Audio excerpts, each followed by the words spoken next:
Pai, do Filho e do Espírito Santo. Amém.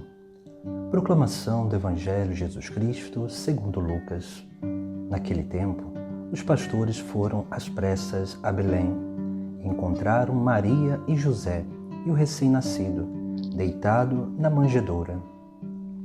Tendo-o visto, contaram o que lhes foram dito sobre o menino. E todos os que ouviram os pastores ficaram maravilhados com aquilo que contavam. Quanto a Maria, guardava todos esses fatos e meditava sobre eles em seu coração. Os pastores voltaram, glorificando e louvando a Deus por tudo o que tinham visto e ouvido, conforme lhes tinha sido dito. Quando se completaram os 8 dias para a circuncisão do menino, deram-lhe o nome de Jesus, como fora chamado pelo anjo antes de ser concebido.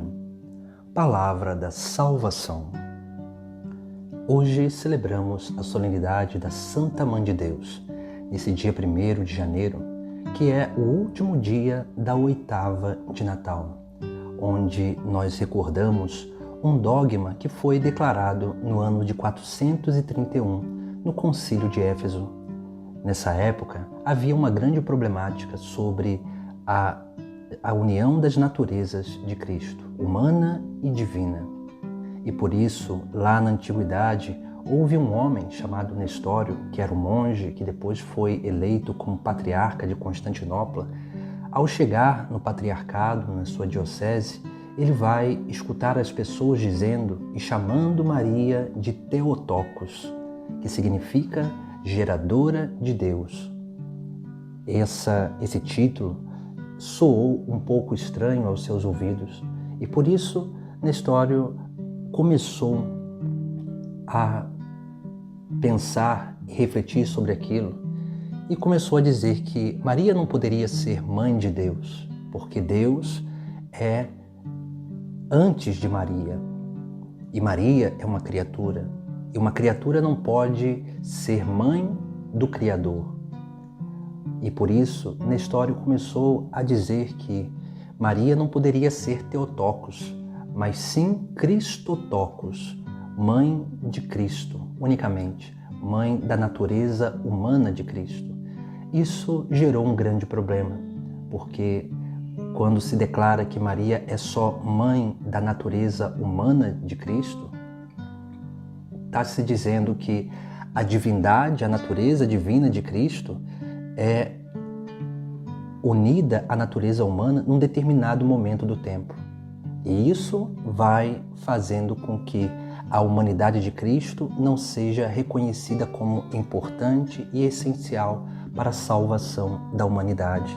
Isso faz com que o seu sacrifício, tudo aquilo que ele realizou nessa terra e o seu sacrifício na cruz não tenha valor algum. Por isso que muitos santos se dedicaram a desenvolver essa teologia do dogma da maternidade divina, dizendo que Jesus é verdadeiro Deus e verdadeiro homem e as naturezas de Cristo não podem ser separadas. E por isso Maria foi declarada no Concílio de Éfeso em 431 como Mãe de Deus, a geradora de Deus, porque para Deus nada é impossível.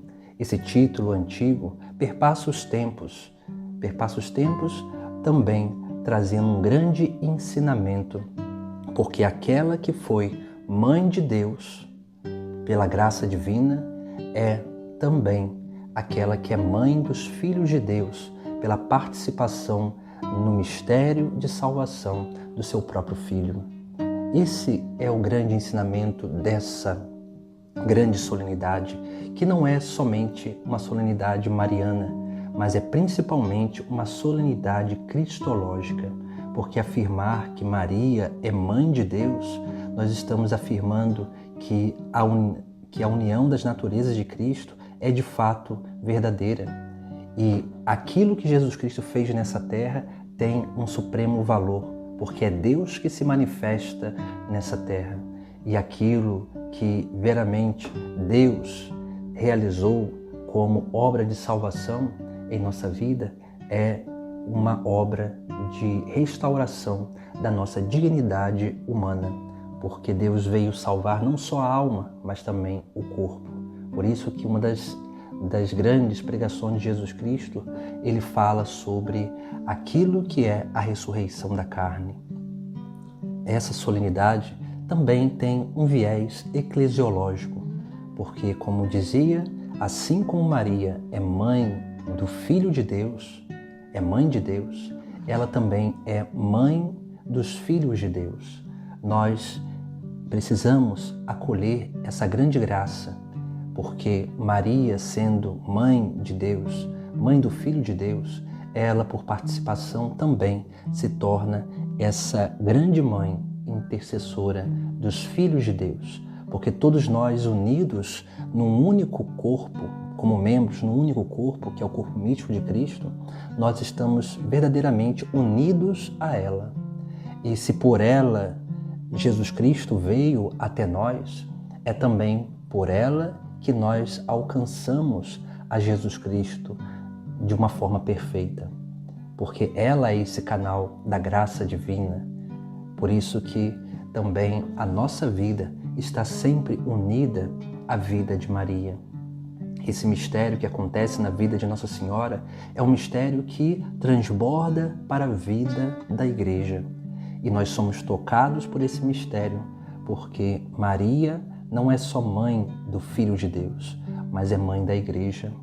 Ela é aquela que verdadeiramente deu o seu sim para ser canal da graça para muitos outros sims dos filhos de Deus. Desta forma, a solenidade de hoje nos diz que nós não seguimos um homem qualquer, nós seguimos o próprio Deus feito homem nesta terra.